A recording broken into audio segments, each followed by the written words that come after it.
અને હવે વાત એપલના નવા COOની.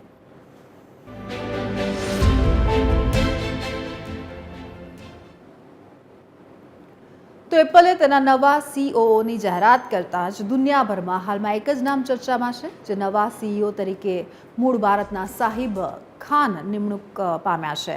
એટલે કે હવે એપલના નવા COO તરીકે બહુ જલ્દી તેઓ ફરજ બજાવશે.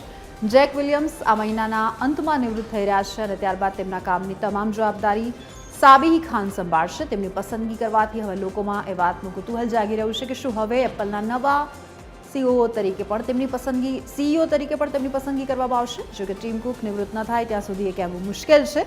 હાલમાં COO તરીકે નિમાયેલા સાબિહ ખાન સીધા ટીમ કુકને રિપોર્ટ કરશે. અર્થ એ થયો કે સાબિહ ખાન કંપનીમાં અત્યંત મહત્વના હોદ્દા પર. જોવાનું એ રહ્યું કે ટીમ કુક નિવૃત્ત થાય તો શું COO બાદ એપલના નવા CEO તરીકે પણ ભારતીયની પસંદગી થશે.